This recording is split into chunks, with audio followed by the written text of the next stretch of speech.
英語聞き流しリスニング、英語テキストと MP3 ダウンロード、その他の物語はホームページからお聞きいただけます。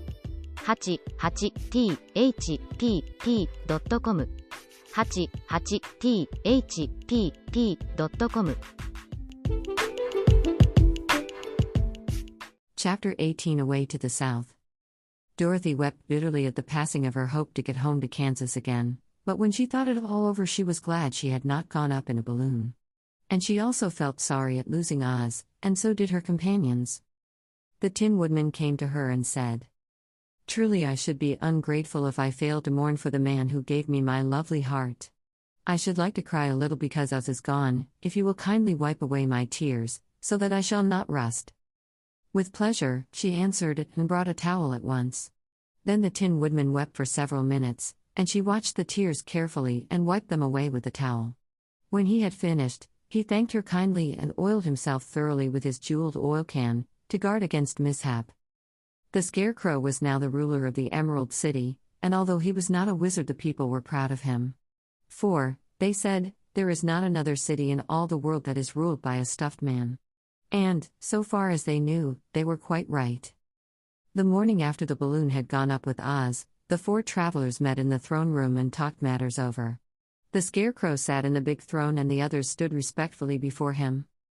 "We are not so unlucky," said the new ruler, "for this palace and the Emerald City belong to us, and we can do just as we please. When I remember that a short time ago I was up on a pole in a farmer's cornfield, and that now I am the ruler of this beautiful city, I am quite satisfied with my lot. I also," said the Tin Woodman, "am well pleased with my new heart, and, really, that was the only thing I wished in all the world. For my part, I am content in knowing I am as brave as any beast that ever lived, if not braver," said the Lion modestly. "If Dorothy would only be contented to live in the Emerald City," continued the Scarecrow, "we might all be happy together." "But I don't want to live here," cried Dorothy. "I want to go to Kansas, and live with Aunt Em and Uncle Henry." "Well, then, what can be done?" inquired the Woodman. The Scarecrow decided to think, and he thought so hard that the pins and needles began to stick out of his brains. Finally he said, "Why not call the winged monkeys and ask them to carry you over the desert?" "I never thought of that," said Dorothy joyfully. "It's just the thing. I'll go at once for the golden cap." When she brought it into the throne room she spoke the magic words, and soon the band of winged monkeys flew in through the open window and stood beside her. "This is the second time you have called us," said the Monkey King, bowing before the little girl. "What do you wish?" "I want you to fly with me to Kansas," said Dorothy.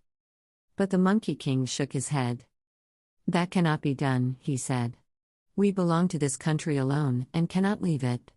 There has never been a winged monkey in Kansas yet, and I suppose there never will be, for they don't belong there. We shall be glad to serve you in any way in our power, but we cannot cross the desert. Goodbye." And with another bow, the Monkey King spread his wings and flew away through the window, followed by all his band. Dorothy was ready to cry with disappointment. "I have wasted the charm of the golden cap to no purpose," she said, "for the winged monkeys cannot help me." "It is certainly too bad," said the tender-hearted Woodman. The Scarecrow was thinking again, and his head bulged out so horribly that Dorothy feared it would burst. "Let us call in the soldier with the green whiskers," he said, and ask his advice. So the soldier was summoned and entered the throne room timidly, for while Oz was alive he never was allowed to come farther than the door. "This little girl," said the Scarecrow to the soldier, "wishes to cross the desert. How can she do so?" "I cannot tell," answered the soldier, "for nobody has ever crossed the desert, unless it is Oz himself." "Is there no one who can help me?" asked Dorothy earnestly. "Glinda might," he suggested. "Who is Glinda?" inquired the Scarecrow. "The Witch of the South. She is the most powerful of all the witches and rules over the Quadlings. Besides, her castle stands on the edge of the desert, so she may know a way to cross it." "Glinda is a good witch, isn't she?" asked the child. "The Quadlings think she is good," said the soldier, "and she is kind to everyone. I have heard that Glinda is a beautiful woman, who knows how to keep young in spite of the many years she has lived."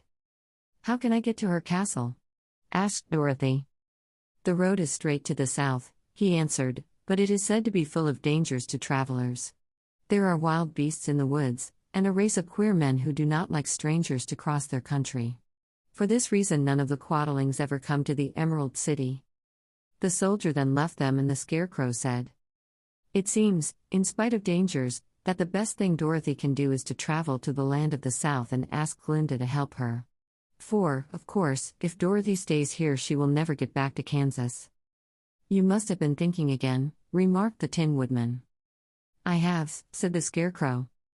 "I shall go with Dorothy," declared the Lion, "for I am tired of your city and long for the woods and the country again. I am really a wild beast, you know. Besides, Dorothy will need someone to protect her." "That is true," agreed the Woodman. "My axe may be of service to her, so I also will go with her to the land of the South." "When shall we start?" asked the Scarecrow. "Are you going?" they asked, in surprise. "Certainly. If it wasn't for Dorothy I should never have had brains. She lifted me from the pole in the cornfield and brought me to the Emerald City. So my good luck is all due to her, and I shall never leave her until she starts back to Kansas for good and all."